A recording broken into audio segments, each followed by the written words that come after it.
watching Veracity Hill. Here is your host, Dr. J. Well, a good day to you, and thanks for joining us here for another episode of Veracity Hill, where we are striving for truth on the theology of Doctor Who. And Doctor Who is the longest-running TV series ever, period. You're like, what? I don't know that I've ever heard of that. It's a British show, a fantasy sci-fi show, and a lot of great themes and beautiful music, plot lines, great actors, actresses, good script writing. Throughout its history, there have been some times of not so good script writing. We might get into that on today's program. We've been looking at some theology and pop culture. A couple weeks ago, we looked at X-Men and Nightcrawler, and we looked at clips from the 1990s X-Men animated series, looking at Kurt Wagner. And on today's program, I do want to talk about Doctor Who. There are some clips we're going to be going through, some more explicit statements of faith. We're going to be looking at a plot narrative, talking about the themes that we see, what worldview themes pop up throughout the show, and looking at motifs across the different doctors. And of course, for an episode like this, I couldn't do this without my friend and a true Whovian, Mark Lester. So Mark is the Media and Communications Associate at Defenders Media, and for over a decade, he's been a born-again Christian. In that time, he has worked in children's ministry at his church as well as in media, and he's also volunteered at Christian youth camps. He enjoys really working with youth.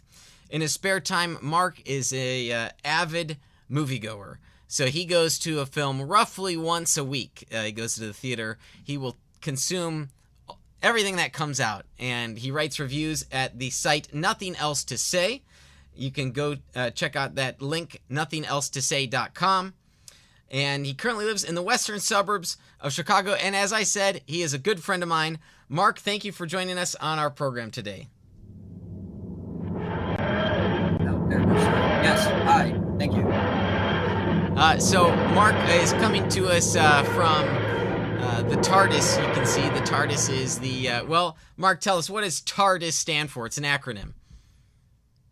Yeah, so for those who have never seen the show, it's the background is the Doctor's, spaceship that he has. It's TARDIS stands for time and relative dimension in space. Yes, it's a time and space ship, really, because he's a time traveler, so the TARDIS goes everywhere.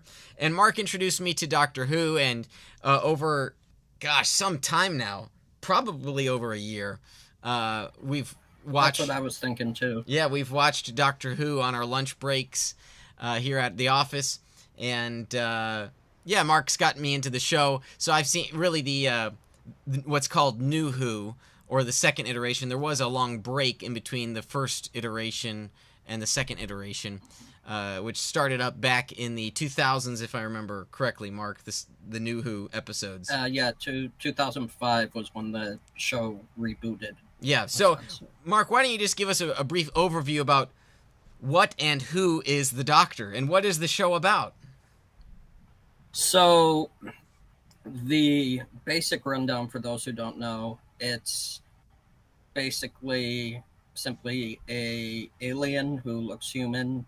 He is a Time Lord, so he's able to take his ship, the TARDIS, through any time and space, basically anywhere. And he normally has a companion or friend, human friend, who he takes with him. And every time the actor is done playing the role, the Doctor will die, but Time Lords are able to do what's called regeneration, which means they basically change their form and somewhat of their personality at times, too. There have been 15 or so Doctors so far, give or take. We won't get into all of that because there's a lot of confusion there. But yeah, no, I started getting Kurt on this because at lunch breaks, we were getting a little tired of a lot of the MCU shows and the Star Wars shows. So I was like, hey, why not just here's Doctor Who. I'll try this, and I got him on the new Who. Yeah, So, the quality of Marvel and Star Wars through the streaming shows certainly went down from classic movies, and so we decided, hey, let's try something else. So Mark, who's a big Whovian, got me hooked into Doctor Who, and really enjoyed those first 9th, 10th, 11th, and 12th Doctors. The newer ones not as much. Some of the script writing has gone down poorly. Yeah, we started watching some of the new ones after it came out. We didn't get too much into the 13th Doctor because that writing isn't the strongest. Right, yeah, and the 14th, well, we're going to talk about the 14th, and we're going to play a clip here as well, if I'm counting correctly. 14th, 15th, it depends on how you're counting, right? It's the 15th technically, because the 14th was when David Tennant, the actor, came back for the 60th, so he was like technically the 14th. So right, the new Doctor is the 15th. Is the 15th, yeah. Yeah, okay, yeah. Thanks for that minor correction. But Doctor Who can teach us something about human nature, and it can teach us something about the world that we live in and the world of our imagination and the values that we have. And so we see this through plots and narratives, through explicit statements made by the Doctor. But really, I think we see these overarching themes throughout the episodes and throughout the seasons of the Doctor. And each Doctor sort of has their own story arc that the writers put the Doctor through. And you can also pick up on some of those values as well there. So while I'm going to be looking at a longer example, I do want to take one short thing from the 15th Doctor. It's more recent. And the 15th Doctor, I think I'm saying this correctly, in Kuti Gatwa is the... I think it's Kuti. I Kuti, think the N is silent. Okay, Kuti Gatwa. And so he plays this Doctor now, who's the current active Doctor, bringing us into basically the present day. This is an episode that aired just a few weeks ago. And we'll see if everything looks up here. Mark, I'll see if I can screen share. That'd be nice if you could see it. I make no guarantees. Let's see how we can do here. Oh, I've definitely seen it. But I'll have to update the settings later, so we'll just play it for you, and I'll remind you what was said. So we'll... no. Okay. Oh, maybe it'll play. Let's see. It'll let me do a Chrome tab. Ooh, there we go, Mark. Yeah, I see it. Excellent. Okay. All right. So now I've got to swap on over here. Hopefully you can still see it, Mark, but this way I've got to push the play button. So you ready? Here we go. So this is a statement from the 15th Doctor about faith and what faith is like. But not this lot, Ruby. You know why? Because they have faith. Shut up! Faith! The magic word that keeps you never having to think for yourself. Oh, so we see the Doctor. He's in this interesting planet where there's just warfare going on. And it's warfare. It's basically the military-industrial complex. In many ways, it's a great episode about the profiteering of the military-industrial complex in any given society, where the government pays the military, will pay for contractors, and so they need to perpetuate war in order to keep making money. And so these humans are sent to the front lines, and the basic premise here of this episode is that these humans are dying and there are no enemies. So it's a fascinating episode. But there, the Doctor says that magical word. What was that magical word? Let's play the clip here again.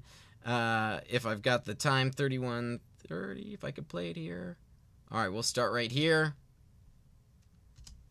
You are fighting your own hardware and it's killing you at just the right amount to keep you buying more.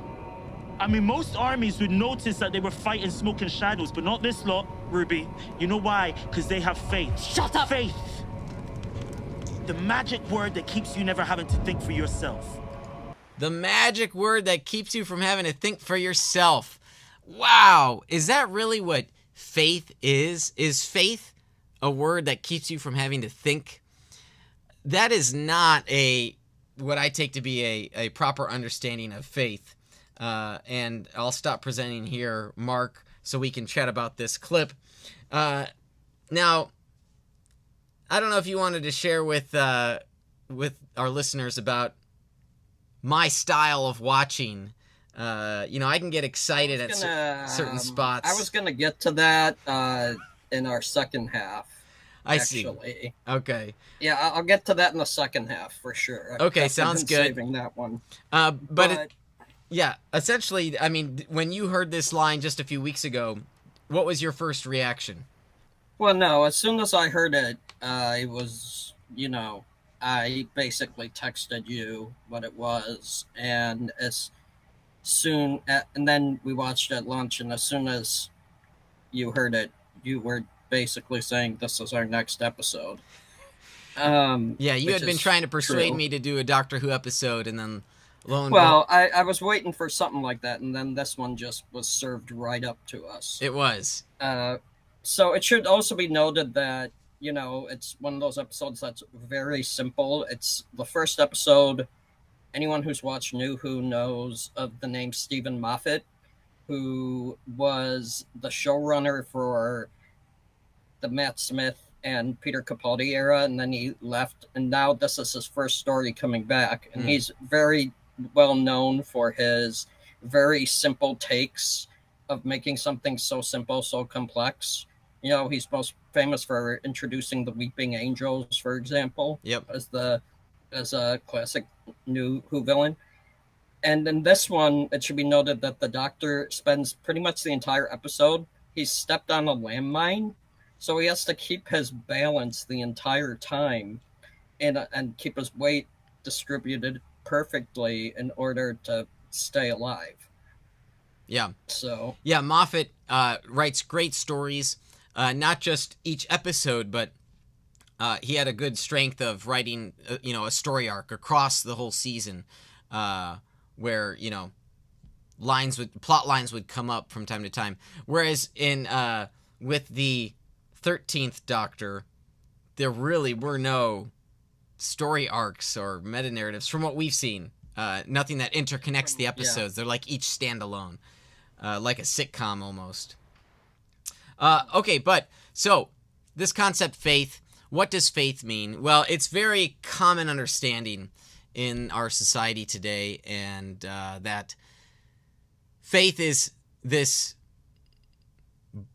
ignorantly blissful idea that we can just believe without having evidence, or as this doctor says, that we can it doesn't mean we have to do any thinking on our part. Is that really at least what the Bible describes as faith? And the answer to that is no. The Bible describes faith that is founded upon fact, faith that is founded upon trust in the truth. And it does not require being brain dead, but allows for robust thinking. So if we were, for example, to look at 1 Corinthians 15, there are a list of conditional statements that Paul writes about if Christ has not been raised from the dead. You can see here this is a very thoughtful analysis on what would be the case if Jesus was not resurrected. Well, our faith would be in vain. We'd call God a liar. We'd still be dead in our sins. You can see here someone who has given thoughtful consideration to their faith, and a faith for Paul that's certainly founded in a historical fact. It's so common, I think, that faith is viewed as ignorance, because the average Christian out there in America, as we have gone through on a couple episodes about a month or so ago, doesn't have a good grounding for their belief. They are not taught what is the historic Christian faith. We have very much personalized and subjectivized faith, that it's this personal thing between you and God. You believe what you want, rather than recognizing faith as an all-encompassing act of ourselves that requires not only assent to propositional truths, but behavior in our lives, and that we have reason, we have rationale for that.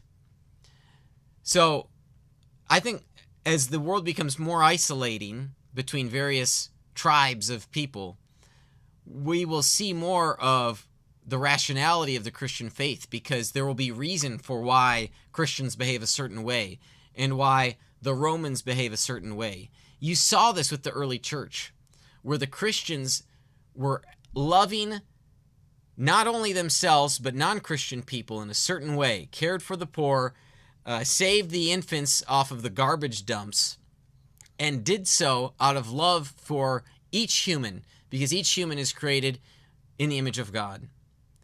And by doing this, by demonstrating Christ's love to people, that set apart the Christians. There was a reason. What was that reason? Why are they doing that thing?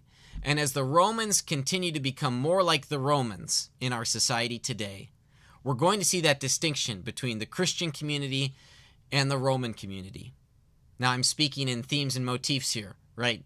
That you have the Romans and you have the Christians. So I think that'll just become more apparent as time goes on, at least here in America, where it'll become more obvious when people who are culturally Christian are no longer culturally Christian, and they won't water down the idea of faith, because they probably didn't even understand faith in the first place. So they'll jump over to the Roman side, and the Christians who do understand the proper biblical view of faith will be the ones remaining. So faith is founded upon fact. It is not a word that allows us to keep us from thinking. Mark, let me turn it over to you. What do you think? I was just thinking too about how, what was it? I did just search it up. Hebrews 11, which is the big faith chapter, the one that just, the by faith one, by faith, Moses did this, and by faith, Joshua, by faith, David, and so on and so forth. When you were talking about fact, which is true, I think people will just read that chapter but not remember all the context behind each of their different situations, just thinking it was always just by faith, or blind faith, as it were, So, now let me, in Hebrews 11, you have one of the trickier verses here, because someone might raise this as an objection here. So this is a tricky passage, Hebrews 11:1. Now faith is confidence in what we hope for and assurance of what we do not see. Oh, well, if you do not see it, therefore it's blind faith. Now, notice it's about what is not seen or present to the physical eye right away. That doesn't mean that it's ignorantly believed. So there's an important distinction. Simply because you cannot see something with your naked eye does not mean you have unfounded reasons. Let me give a very basic example to demonstrate this distinction. If you have coordinated a time to be picked up from an event by someone, like let's say you're coming to the airport, and you're coordinating with your driver, your friend or family member. Now you show up to the arrivals area, the agreed upon spot where you coordinated, and you do not see your driver, okay? You don't see your driver, but you have faith that they are on their way, because you may have texted, you may have reason to believe, hey, they're generally a reliable person, maybe they're just running a few minutes behind. You still have that reason, that rationale for believing that your driver is coming. So faith in this respect is not blind. You have trust that the person will show up. Now, I understand this is a very simple example, but this is the sort of trust in God, in God's activity, in his saving power, in his justice, in his judgment, in his active work in society today, in his active work in our lives today, that the Holy Spirit would work in us and through us, and that we would mature as Christians, demonstrating the fruit of the Spirit. That sort of trust, that faith, is not blind. So I know I give this simplistic example, but that demonstrates the important distinction between blind faith and informed faith, or faith founded upon fact. So, the new Doctor Who doesn't quite get that classical view of faith correct. Rather, it's a reflection. It's a 21st century reflection on American society. And I say that because one of my criticisms of the 15th Doctor is that the Doctor is not so much looking like a Time Lord anymore. The Doctor is looking more like a 21st century human who is a product of Western civilization in the modern era.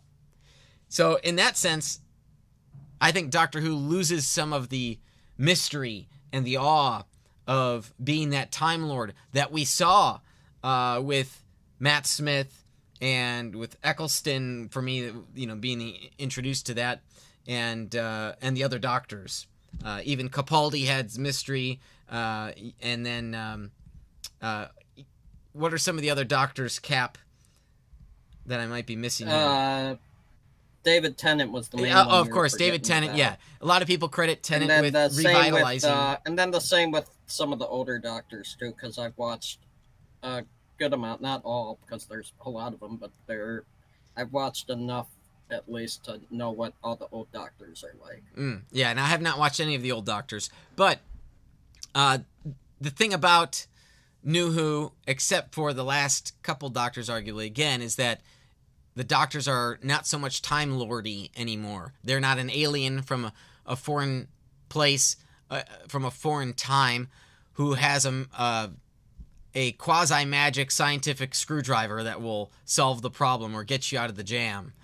And there's that mystery. So I do want to go into more discussion on the themes of Doctor Who.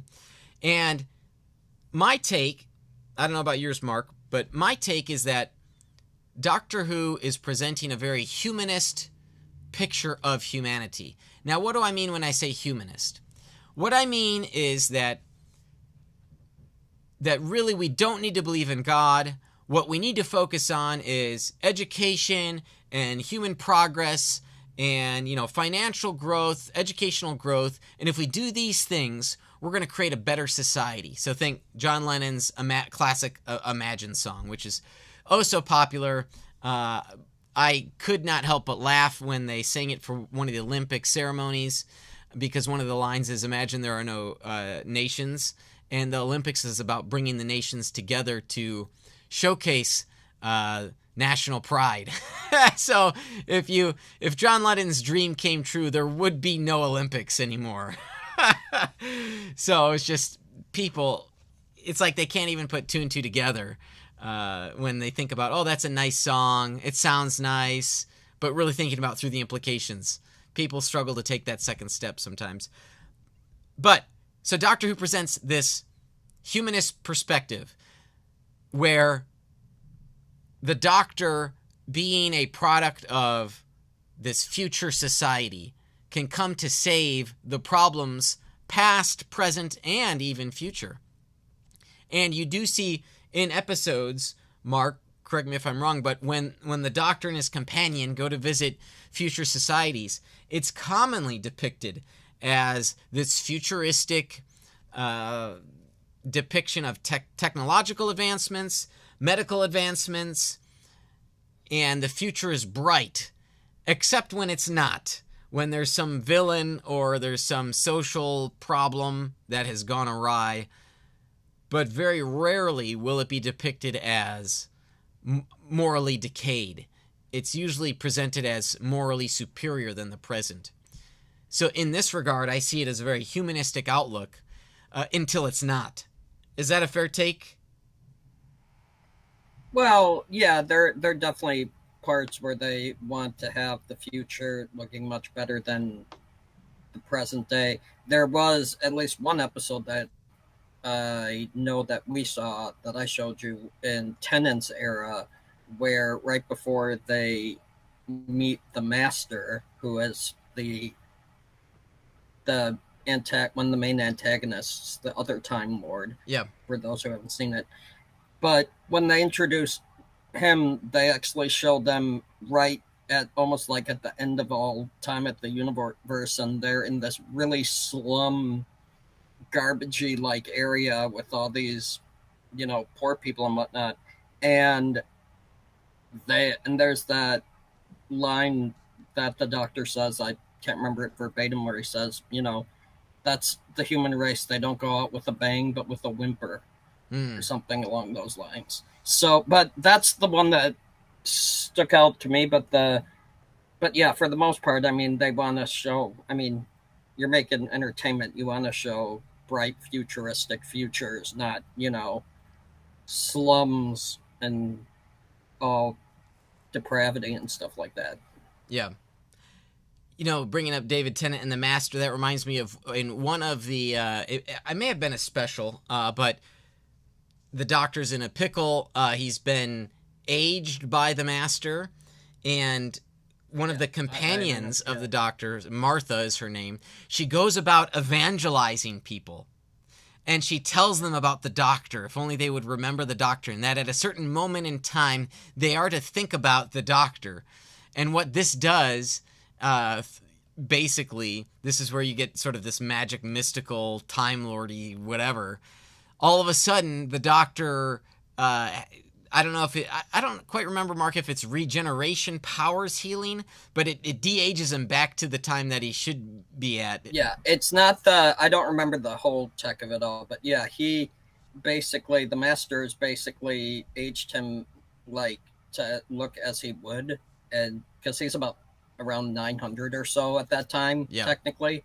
So obviously David Tennant looks very old, and then they end up making him almost look like a fetus almost. He's really shriveled and stuff like that.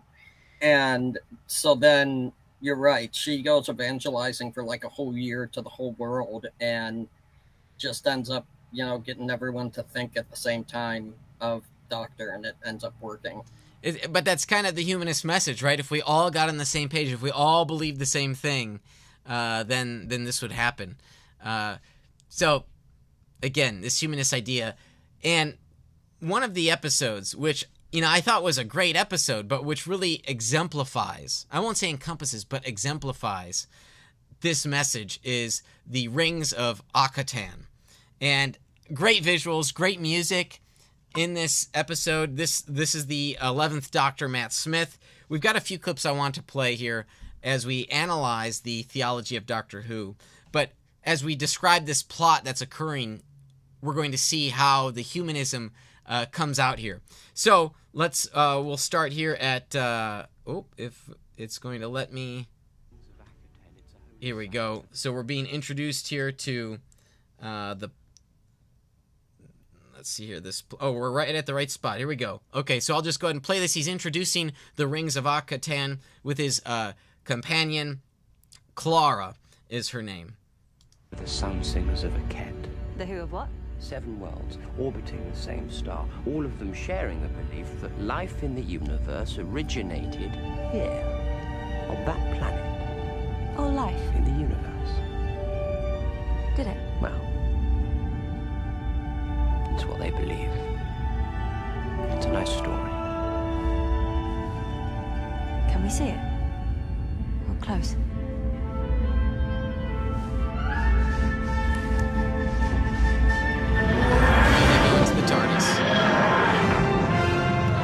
Okay, so he's introducing the viewer, that's us, well, he's introducing Clara, to this planetary system. He says that the folks that live there believe this is where origin of life got started in the entire universe, and they are going to sing songs to the god of Akatan to keep him pleased.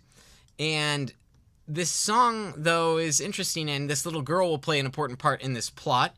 This is Season 7, Episode 8. And, Mark, I forgot to share my screen, didn't I? Sorry. Yeah, I was going to say that. I mean, I've seen it, but yeah, you forgot that. Here we go. Sorry. We'll share it for you. Okay. Gotcha. So here we are. This is the second clip here, Mark, and we're going to hear this song.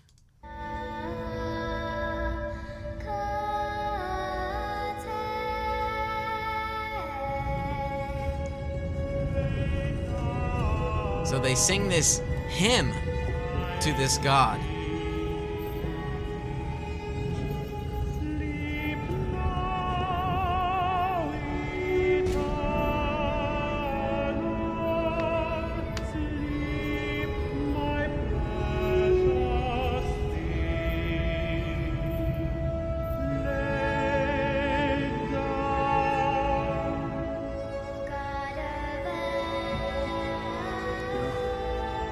Singing to the mummy in the temple. They call it the old god. Sometimes grandfather.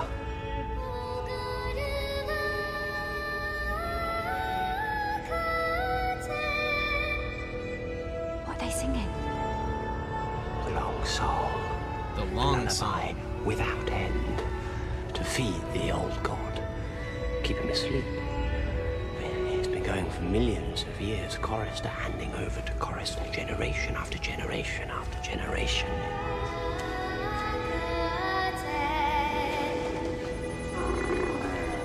So you get the idea here that these aliens are singing this song to keep the gods sleeping, generation upon generation upon generation. But there's a, and this is sort of a biblical or ancient Near Eastern topic, I should say. There's a human sacrifice that's to be made, and it's the little girl. The little girl is going to be sacrificed. She was chosen. And so what you see happen in this episode is that the Doctor and Clara seek to save her life and telling her that she doesn't have to go through with it. And this is where you see, we're going to get to the next clip. We're going to meet the monster, if you will, the real monster. So there's this mummy that's like a vampire, but then there's a monster behind the henchman. So here we go.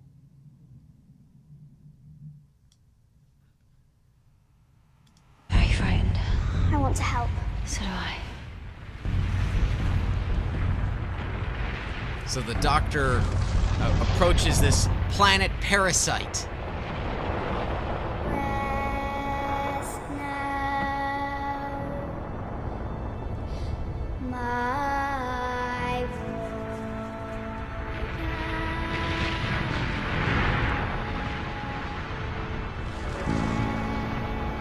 Okay then. That's what I'll do. I'll tell you a story.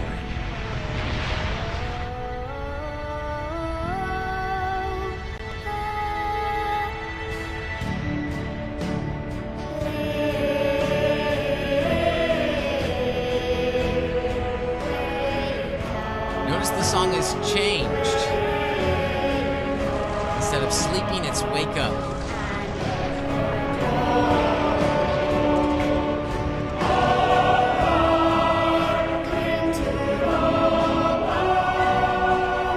Can you hear all these people who lived in terror of you and your judgment? All these people whose ancestors devoted themselves, sacrificed themselves to you. Can you hear them singing? People who lived in terror and judgment. Oh, you like to think you're a god? Not a god.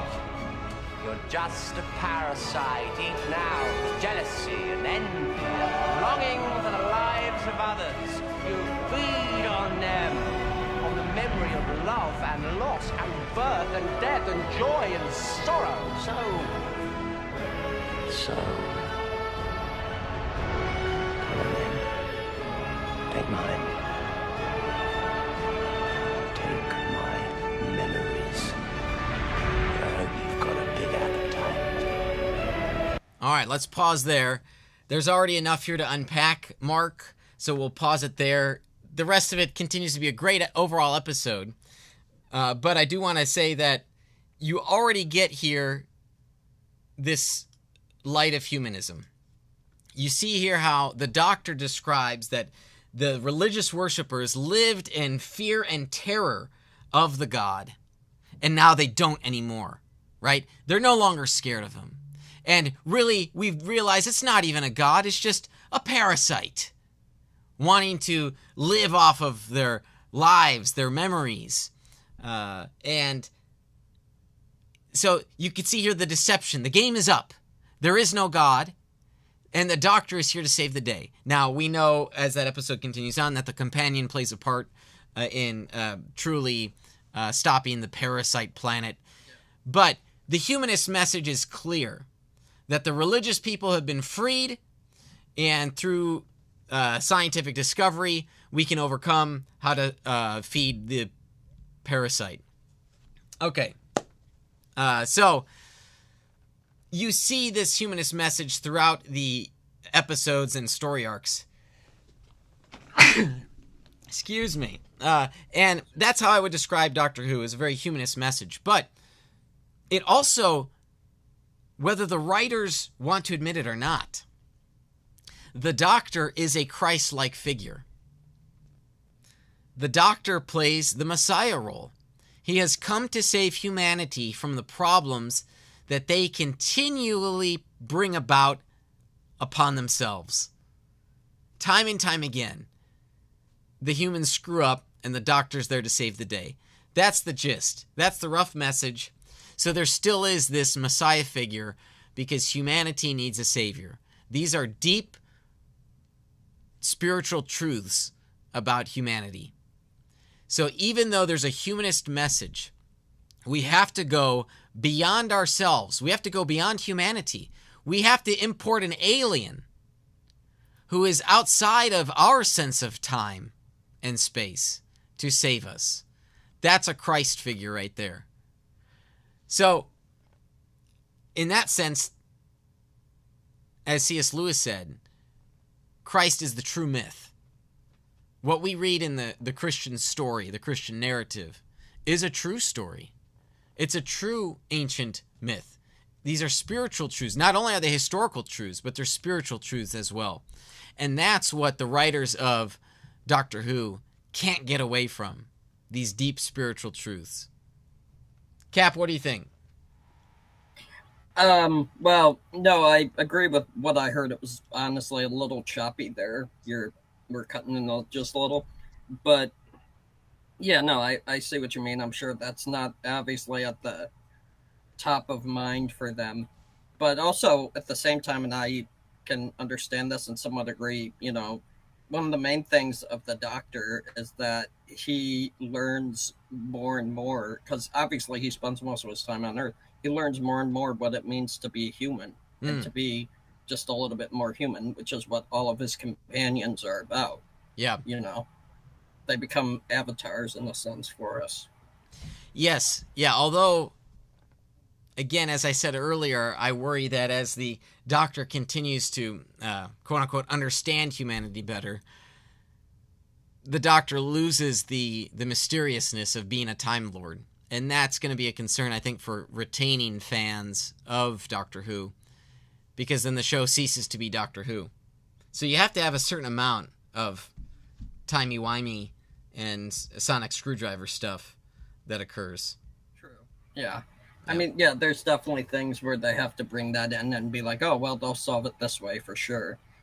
And I know what your fear is, and we'll definitely get into our second half of the episode when if you keep thinking it becomes quote unquote woke. Yes. At times. Great transition, Cap. We do have to take a break here. When we come back, we're going to be having another segment of Dr. J Answers, and we're calling that segment Woke or Not Woke. Mark's got a list of movies we're going to talk about wokeism. So stick with us through this short break from our sponsors. You're listening to Veracity Hill with Dr. Kurt Jarris.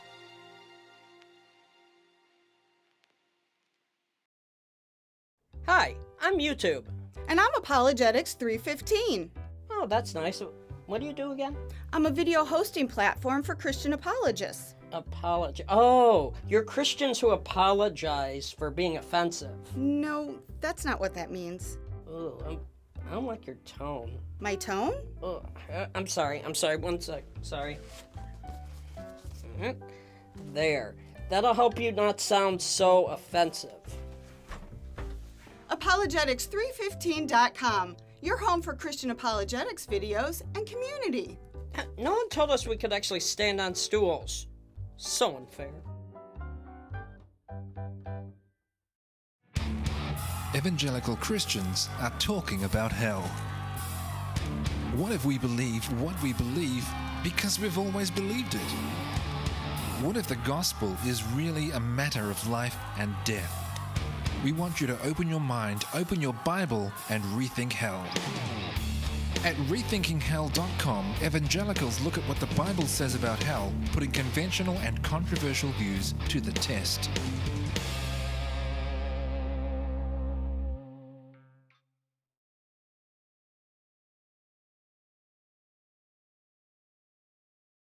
You're listening to Veracity Hill with Dr. Kurt Jarris.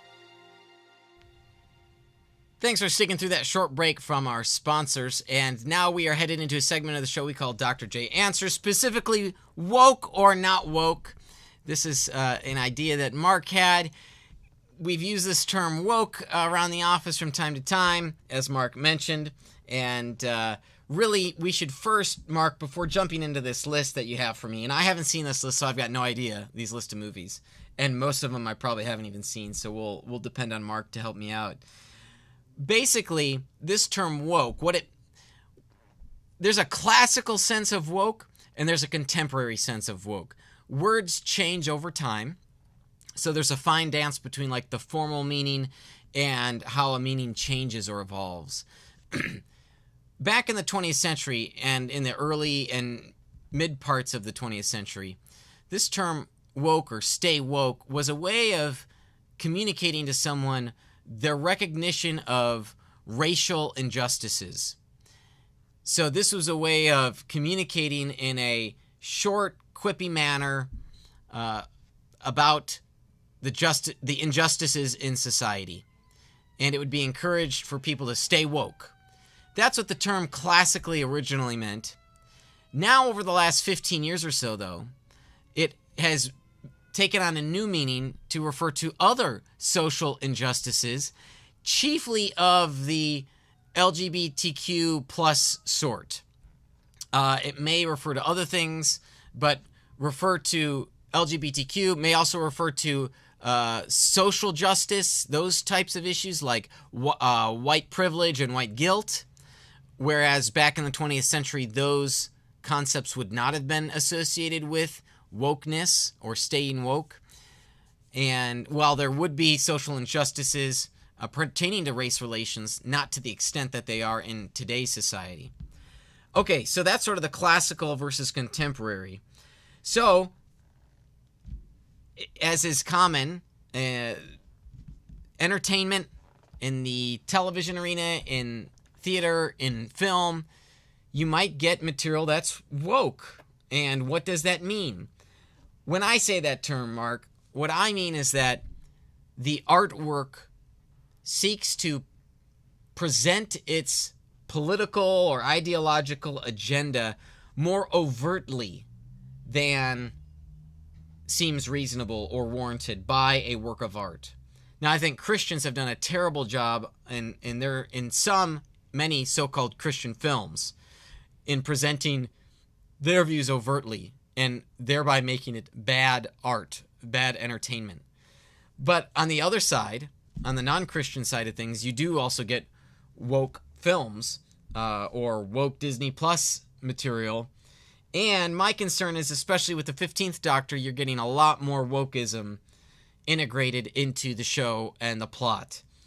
So, Mark, you've got a list of films. Yeah. You wanted to yes. And pick my brain. Yeah, no, I agree with you. When I hear woke, I think of it as when they're putting the political message way over the idea of just a story and storytelling and whatnot. Yeah. And I did say I would share this, and I will. So, and that's what it's like viewing with Kurt. And so I've known Kurt for about almost like a quarter century now, give or take. Yeah. And, you know, good friend, one of my best friends, all that. He's one of the absolute worst people to watch movies or TV shows with. And the reason why is because he will definitely be on a woke alert at times when he's watching something. And he also is very prone to saying what you've just seen on screen. So if someone gets shot in a TV show, he'll be like, "Oh my gosh, he was shot." It's basically, I equate it to someone being the audio aid for someone who can't see well. Now, let's just to be clear here, this is only in the office, right? I mean, when we've seen movies together in the theater, I don't pipe up. Yeah, that is true, actually. Yeah, that is true. So anyway, I have a list of certain movies. I did some Google searching of what people consider woke or not woke. Okay. And I know you haven't seen a lot of these, but I wanted to go through a few. The first one I came up with, which was a big thing last year, and I know you have not seen this, would be Barbie. Okay, Barbie film. Yeah. Yes, which I'm assuming you still have not seen. Correct. I have not seen it.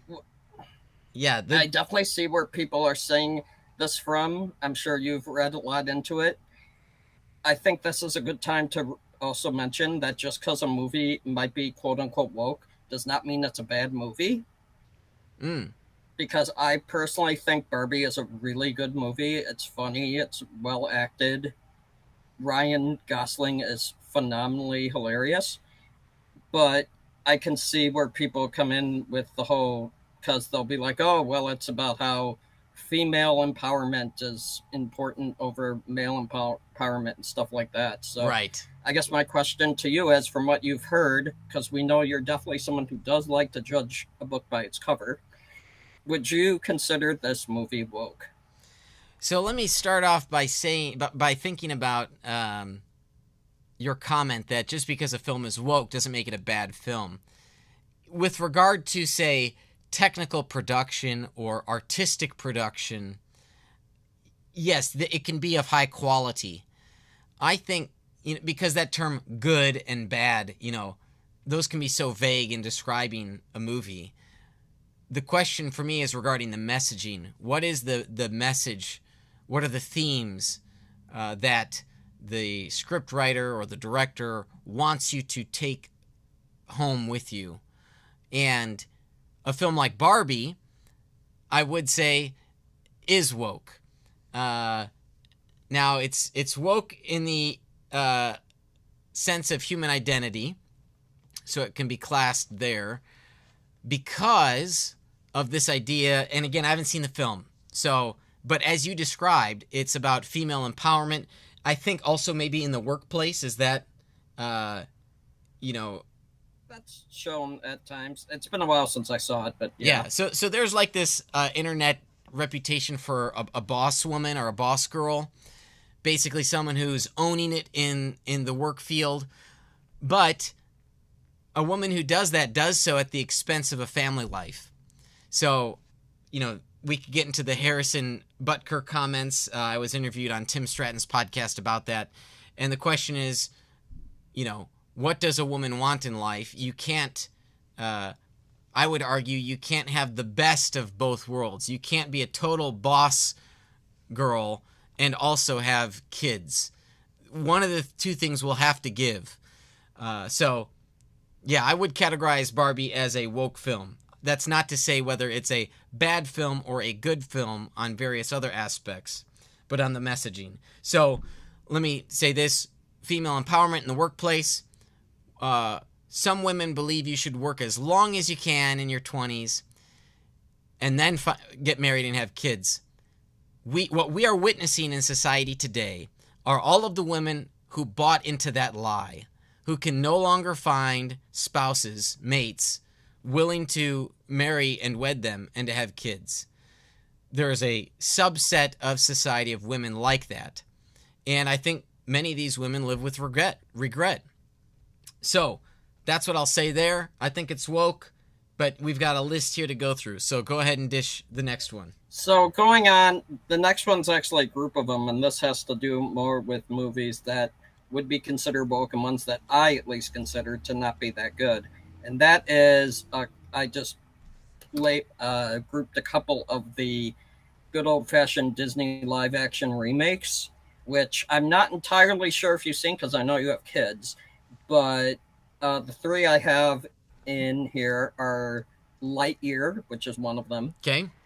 That was about a year or two ago. And then which isn't a live-action remake, and the other two are, though, which was, I have as Aladdin and Dumbo. Okay. Both of which came out in 2019, which were both which was a big year for Disney live action remakes, and hopefully one when they start realizing they're like, oh, maybe Yeah. this isn't that great of an idea. Yeah. So, have you seen any of those three? So I saw Lightyear. I have not seen Aladdin or Dumbo. Okay, so obviously the main thing then for Lightyear is that it had that one character, one of Buzz's old friends, who happened to be a lesbian married to a woman, and they share a kiss. So, it was one of those instances where I think basically everyone online was like, oh my gosh, woke alert, whatever. Yeah. And that was the only moment. Now, in Aladdin and Dumbo, which I'm more than likely sure you're going to be fine with me ruining for you. It's been enough years, yeah. We're well past the spoiler point. So in Aladdin and Dumbo, both of which I thought were really not good movies. In Dumbo, they had a part where the guy's main kid, doesn't want to work in the circus and of course wants to be like a scientist or inventor or whatever. And this is taking place in like the 1910s, 1920s or whatever. So there's that. And more so in Aladdin, which was when the, oh my gosh, I'm blanking. Jasmine, yes. When Jasmine ends up not only obviously getting together with Aladdin, but she ends up being the Sultan. And so I'm like, wait a minute. I mean, I understand that, but I'm like, did we really, really need that? Because that didn't happen in the first one or in the original, and I don't think that was that big of a change. Now, obviously, there are some changes that Disney would like to make. For example, in Dumbo, I understand them not wanting to have the crows that they had because they're kind of racist. One of them is actually named Jim Crow. That's actually the name of one of the characters. But so I understand getting rid of that. But having to make sure that Jasmine was the Sultan or Sultaness or whatever. Yeah. I was like, that sounds a little bit too much for me. Yeah, so, we certainly do. Are those three woke? Yeah, well, I don't know that Dumbo would be considered woke. The Aladdin one, in that particular instance, I would say yes, because, it's just obvious that there's no improvement on the plot for that. Now, maybe certain people think it's an improvement on the plot to include that new detail, but I would not think that was an improvement. And rather, we can see that as an intentional change with a specific motive in mind. So when we can identify that motive, I think that's one of the indicators of how to identify when something's woke. With regard to Lightyear, same sort of thing here. We can recognize a motive for this side detail, and especially because it's an animated film. I mean, it's not, everything is intentional when you're doing 3D animation or whatever you want to call it. So, yeah, Lightyear's definitely woke. They didn't have to include that little sub-plot line, but they chose to do so because they wanted to somehow depict a futuristic society where a lesbian couple, I think you said, and remind me, they had a child as well. Again. Yeah, I think that, yeah, they did. Not to take people back to basic human biology, but it takes a man and a woman to produce a child. You otherwise have to play the role of God, and you have to take sperm from a man in order to implant the egg to create a new human, okay? So 2 women cannot produce offspring on their own, all right? This is basic human biology, but we want to become like God. We want to do things that we believe God has created. So in this sense, yes, we can see that it is woke. Lightyear is a woke film. And I think that's why it also did poorly. I think others saw that as well. They recognized that ahead of time because the articles that came out. And Disney Pixar lost out on a good subset of the American populace who would have otherwise gone to the theater to see it. So I don't think it was that. I'm sure that was part of it. I think there were other reasons. I mean, there's a lot of reasons. Movie theaters, we won't get into, aren't always doing that great right now. But Lightyear came out. What year did Lightyear come out? I think it was actually. Wait, I have it here. Sorry, it came out. Yeah, it came out 2 years ago. Sorry, 2022. Yeah, so to me, that's... I mean, also, it was just... And also for me personally, the reason why I wasn't the biggest fan of it was because it starts off by them saying, this is the movie that Andy saw in Toy Story. So this is the Buzz Lightyear based off of the toy and not the one that we know. I'm like, okay, but then that means that's in the past. So we're supposed to realize this is something he watched in like 1995 or whatever it was. Yeah. So, anyway, the next movie I have for you. All right, and this will be the last one because then we've got to close up. So the last one, and we'll do this. Okay. We'll do this segment again. We'll go with this one just... Oh, yes, I definitely have a lot more to go through, but this one I wanted to go through because I wanted to just see I saw this online, and I never thought of this movie as being woke. And I know you've seen this, because if you haven't seen this, then we're going to have a talk. But someone described this movie as it could possibly be woke if it came out today. And that movie is Jurassic Park. Oh, interesting. And this is why. So listen, you've seen it, right? Yes, I have seen Jurassic Park, okay. Yeah. A couple times. Just making sure. Yeah. There are a lot of movies I know you haven't seen. True. So in the original, there are two things that bring this up that I found interesting. One was in the car, there's a scene in the car where the Jeff Goldblum character says something along the lines of, God creates dinosaur. God destroys dinosaur. God creates man. Man destroys God. And then man creates dinosaur. And then the Laura Dern character, Ellie, interrupts by going like, dinosaur eats man and woman inherits the earth. Yeah. And then the other thing of interest, which I think some of the real, for lack of a better word, crazies out there would consider this woke. Don't forget, in that movie, all the dinosaurs are girls. I mean, that's maybe a detail, I certainly missed. Now, the Laura Dern character making that comment, I don't think I would view that as woke. Rather, I would categorize that as typical male-female humor, right? Men are from Mars, women are from Venus, and... There's another scene, with Laura Dern, I forgot, where she's talking with Dr. Hammond, and he's like, well, maybe I should go, because I'm and you're... and she's like, we can discuss how each sex survives differently in survival situations when we get back, or something like that. Yeah. And maybe there are hints and hues of, a more, the Laura Dern character is as progressive in her time, perhaps, but not to the extent that we see today with wokeism. And let me give an example from Jurassic Park. Jeff Goldblum's character, I'm blanking on the character's name, but he says something like, and I think it's in Jurassic, in the first one, he says something like, just because we can do something doesn't mean we should do something. Oh, yeah. That's the first one. I love that line. It's a great line. And we can apply that to our society today. Just because we can infuse... remakes. Yeah. Right. But think about this from a social perspective, Mark.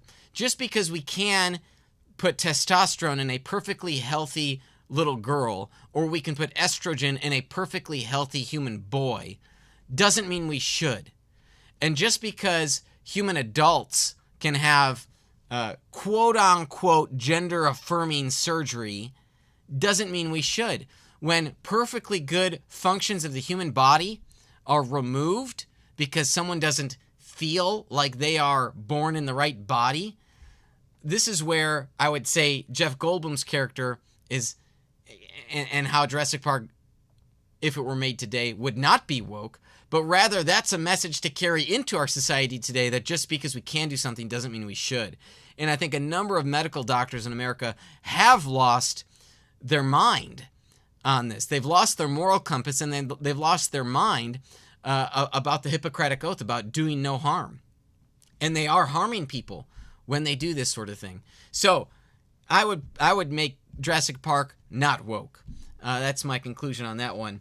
I think that puts us through four questions, 4 films. You've got a lot more. And you know what also the Jeff Goldblum character could say that towards is just because someone can say that a movie or TV show is woke while it's playing doesn't mean that they should say that a TV show or movie is woke while it's playing. While it's playing. Yeah, nice distinction.